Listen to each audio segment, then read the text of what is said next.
الحمد لله رب العالمين والصلاة والسلام على رسوله الكريم وعلى آله وصحبه أجمعين وبعد. نبی کریم صلی اللہ علیہ وسلم کی سیرت پر ہمارا یہ درس جو ہے وہ چل رہا ہے. تو کل ہم آپ کے سامنے بیان کر رہے تھے کہ حلیمہ سعدیہ ان کے پاس نبی کریم صلی اللہ علیہ وسلم جب دودھ پینے کے لیے ان کو لے کر آئی اپنے پاس، تو 2 سال کی جب مدت پوری ہو گئی، تو 2 سال کی مدت پوری ہونے کے بعد وہ اپنے معاہدے کے مطابق نبی کریم صلی اللہ علیہ وسلم کو مکہ واپس لے کر جاتی ہیں، اور وہاں پہنچ کے دل میں یہی خواہش ہے کہ میں نبی کریم صلی اللہ علیہ وسلم کے لیے مزید وقت ان سے مانگوں گی، کیونکہ آپ کی جو برکتیں اور آپ کی وجہ سے جو گھر کی رونقیں وہ دیکھ چکی تھی، ان کا دل سے قطعاً یہ ارادہ نہیں تھا کہ وہ محمد کریم صلی اللہ علیہ وسلم کو ان کے والدین ان کی والدہ کے حوالے کرے. تو ان کو لے جا کے وہاں پر مہلت مانگتی ہیں، مزید وقت مانگتی ہیں کہ اگر آپ محمد صلی اللہ علیہ وسلم کو مزید میرے پاس چھوڑ دیں تو اس کا مزید جسم مضبوط ہوگا اور وہاں کی آب و ہوا اس کے لیے زیادہ مفید ہے. تو آپ کی والدہ نے اور آپ کے دادا نے اس بات کی اجازت دے دی. تو پھر حلیمہ نبی کریم صلی اللہ علیہ وسلم کو لے کر واپس اپنے جو ان کا گاؤں تھا، دیہات تھا، وہ وہاں پر ان کو واپس لے آتی ہے. تو مزید 2 سال گزرے تو عمر کا 5واں سال تھا کہ نبی کریم صلی اللہ علیہ وسلم بچوں کے ساتھ کھیل رہے تھے. تو اسی دوران کوئی شخص وہ ان بچوں کے درمیان آیا اور اس نے آ کر محمد رسول اللہ صلی اللہ علیہ وسلم کو پکڑا اور زمین پر لٹا کے آپ کے سینہ کو چاک کر دیا، اور آپ کے سینہ کو چاک کر کے آپ کے سینے سے آپ کے دل کو نکالا، اور آپ کے دل کو نکال کے اس سے ایک لوتھڑے کو الگ کیا، اور لوتھڑے کو الگ کر کے کہا کہ یہ شیطان کا حصہ ہے کہ جسے آپ سے الگ کر دیا گیا. اور پھر ایک سونے کا تشت، اس کے اندر آب زمزم کا پانی جو ہے اس سے آپ کے دل کو دھویا گیا، اور پھر آپ کے دل کو دھونے کے بعد نبی کریم صلی اللہ علیہ وسلم کے سینے میں دوبارہ اس دل کو پیوست کر کے سینے کو ملا دیا گیا. اب جب یہ واقعہ بچوں نے دیکھا، اپنی آنکھوں سے یہ سارا منظر بچوں نے دیکھا، تو بچے گھبرا گئے اور انہوں نے جا کر حلیمہ کو جا کر خبر دی. اور جب حلیمہ وہ پہنچتی ہیں، دیکھتی ہیں، تو نبی کریم صلی اللہ علیہ وسلم آپ بھی تھوڑے گھبرائے ہوئے تھے. تو اس چیز کی وجہ سے حلیمہ پریشان ہو گئی اور گھبرا گئی. اور یہ کون شخصیت تھی؟ یہ جبرائیل امین تھے کہ جو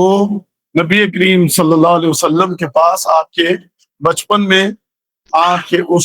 4 سال یا 5 سال 5ویں سال کی جو آپ کی عمر کا وہ حصہ تھا، اس وقت پہلی دفعہ پیارے نبی صلی اللہ علیہ وسلم کے پاس جبرائیل امین آئے ہیں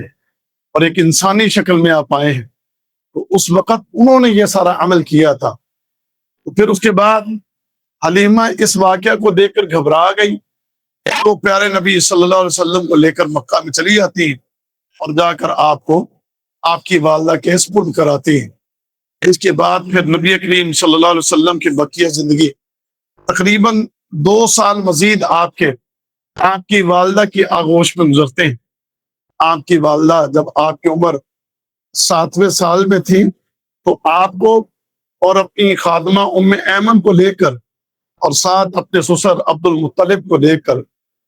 مدینہ کی طرف روانہ ہوئیں، کیونکہ مدینہ میں آمنہ کے خاوند عبداللہ کی قبر تھی. وہ چاہتی تھی کہ وہ اپنے خاوند کی قبر کی زیارت کرے. تو اس مقصد کے لیے نبی کریم صلی اللہ علیہ وسلم کو ساتھ لیا، ام ایمن کو ساتھ لیا،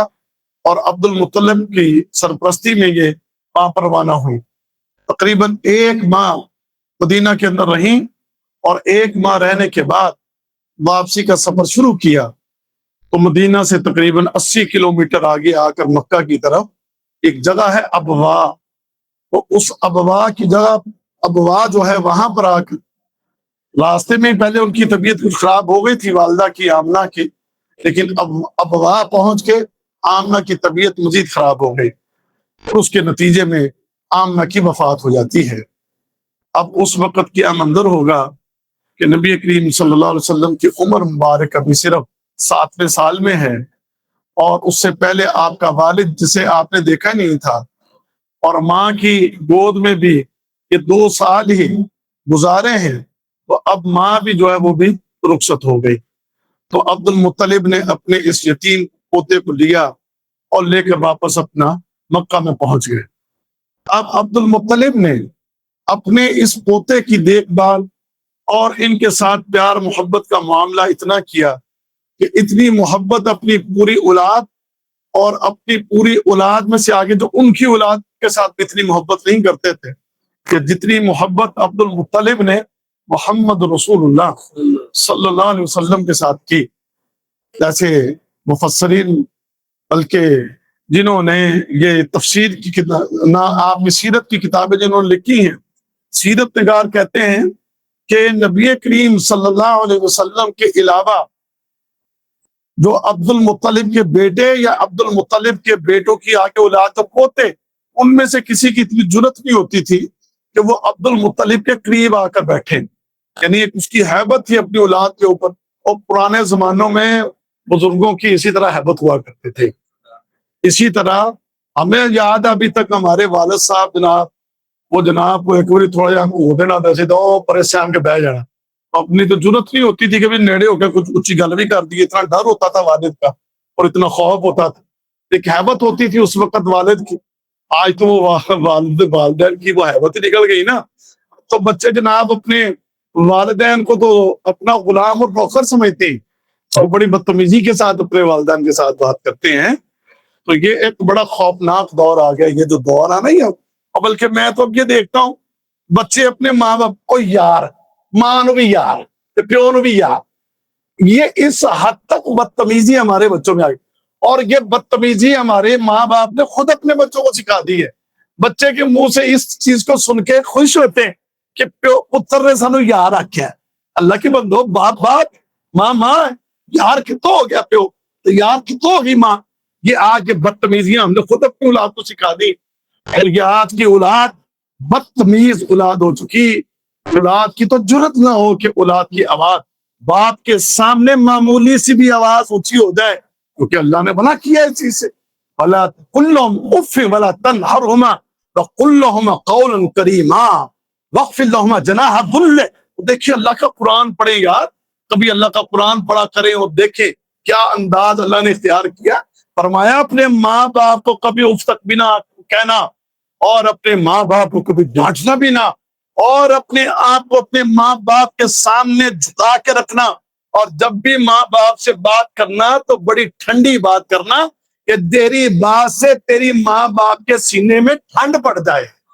تو ہوتے ماں کو اگلا چھاڑ دینے جناب، خیر وہ ایک الگ بات ہے۔ تو میں عرض کر رہا ہوں کہ اس وقت دادا کی اتنی جناب ہیبت تھی عبد المطلب کی کہ بیٹے بھی ڈر کے سامنے کھڑے ہوتے تھے۔ عبد المطلب کے لیے کہتے ہیں کہ بیت اللہ کے قریب وہ ایک فرشہ بچھا دیا جاتا، عبد المطلب آ کے بیٹھتا، تو جناب اولاد ساری کھڑی ہے ارد گرد اپنے باپ کے سامنے، اور پوتے پوتے وہ بھی جناب سامنے کھڑے، کسی کی جرت نہیں قریب ہو کے بیٹھے۔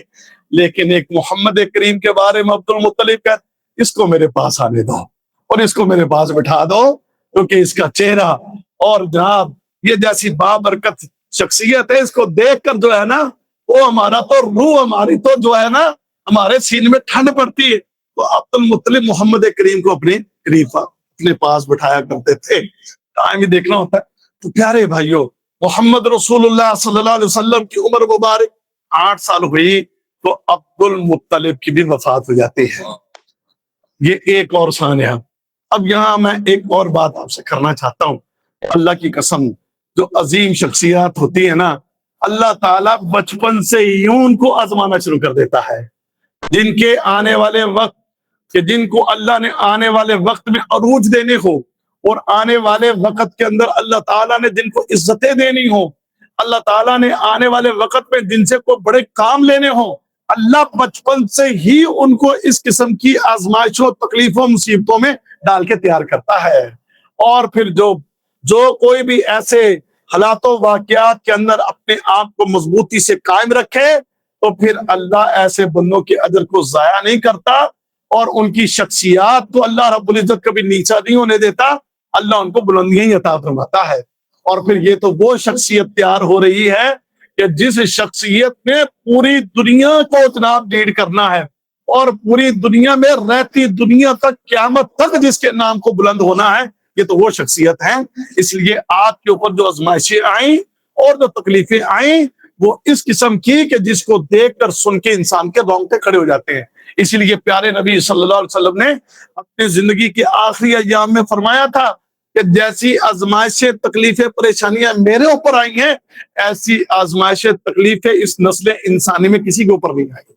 تو یہ محمد رسول اللہ صلی اللہ علیہ وسلم 8 سال کی عمر میں دادا بھی وفات پا گئے۔ اب ابو طالب ہیں، چچا ہیں آپ کے،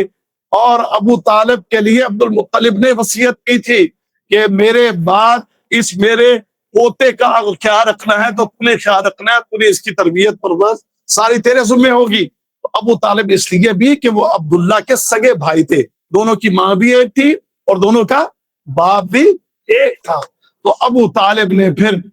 نبی کریم صلی اللہ علیہ وسلم کی پرورش کا ذمہ لیا، اور بہت اچھے طریقے سے انہوں نے پیارے نبی صلی اللہ علیہ وسلم کا خیال رکھا۔ 40 سال سے زیادہ کا عرصہ ہے جو ابو طالب نے پیارے نبی صلی اللہ علیہ وسلم کا خیال رکھا اور آپ کا ساتھ دیا۔ اور پھر جب آپ کی عمر 12 سال ہوئی تو 12 سال کی عمر میں شام کی طرف تجارتی قافلہ لے کر جو ہے ابو طالب نکلے، تو ساتھ اپنے بھتیجے کو بھی، محمد رسول اللہ صلی اللہ علیہ وسلم کو بھی ساتھ لے کر لیے۔ اب جب یہ شام کی طرف جا رہے ہیں تو راستے میں ایک جگہ انہوں نے ایک کراؤڈ ڈالا، وہاں پر ایک راہب رہتا تھا، اور وہ راہب بڑے عرصے سے وہاں پر اس کی ایک جھونپڑی تھی، اور اکثر یہ قافلے وہاں سے گزرتے، اور راہب کبھی بھی اپنی جھونپڑی سے باہر نہیں آیا تھا۔ لیکن اس دن پہلی دفعہ جب یہ قافلہ وہاں پر اس نے پڑاؤ ڈالا تو راہب جھونپڑی سے باہر نکل آیا، اور آ کر اس نے اس قافلے کے اندر سے سیدھا وہ محمد رسول اللہ صلی اللہ علیہ وسلم کے پاس گیا۔ پیارے نبی تشریف فرما تھے، آیا اور آ کر اللہ کے نبی صلی اللہ علیہ وسلم کے بازو کو پکڑ لیا، اور پکڑ کے کہتا، ہاذا سید العالمین، ہاذا رسول رب العالمین، ہاذا یبعثہ اللہ رحمۃ للعالمین۔ کہتا ہے کہ یہ سید العالمین یعنی سارے جہانوں کے سردار ہیں، یہ رب العالمین کے رسول ہیں، اور یہ سارے جہانوں کے رحمت للعالمین، سارے جہانوں کے لیے رحمت ہیں جنہیں اللہ نے مبعوث کرنا ہے۔ وہ سارے قافلے کے لوگ اور خاص کر ابو طالب نے کہا کہ اس بات کا کیسے پتا چلا کہ یہ سید العالمین ہے، رسول رب العالمین ہے، رحمت للعالمین ہے؟ مجھے اس بات کا کیسے پتا چلا؟ کہنے لگا جب تم اس وادی سے نیچے اتر رہے تھے تو میں اپنی جھونپڑی سے یہ سارا منظر دیکھ رہا تھا کہ لم یبقى شجر ولا حجر الا خر ساجدا۔ میں نے دیکھا کہ اس وادی کا ہر پتھر اور ہر درخت اس کو سجدہ کر رہا تھا۔ اور اس نے کہا کہ ہم نے اپنی کتابوں میں پڑھا ہے، ہماری کتابوں میں لکھا ہے کہ یہ حجر شجر اللہ کے بعد اگر کسی کو سجدہ کرتے ہیں تو وہ انبیاء ہے، اور ہم نے ان کے بارے میں ہم نے پڑھ رکھا ہے کہ ایک آخری نبی آنے والے جو سارے جہانوں کے لیے رحمت ہوں گے۔ اور ساتھ ہی اس راہب نے کہا کہ اس کو شام کی طرف لے کر نہ جانا کیونکہ وہاں کے لوگ جو ہیں وہ ان کو نقصان پہنچا سکتے ہیں، لہذا اس کو واپس لے جائیں، آگے نہ لے کر جائیں۔ تو ابو طالب نے پھر محمد رسول اللہ صلی اللہ علیہ وسلم کو واپس مکہ بھیج دیا تھا، آگے شام میں لے کر نہیں گئے تھے۔ ٹائم تو 15 منٹ آتے ہو گیا، تو باقی گلا کل کریں گے انشاءاللہ۔ اللہ سب نے کیا خدا الحمدللہ رب العالمین۔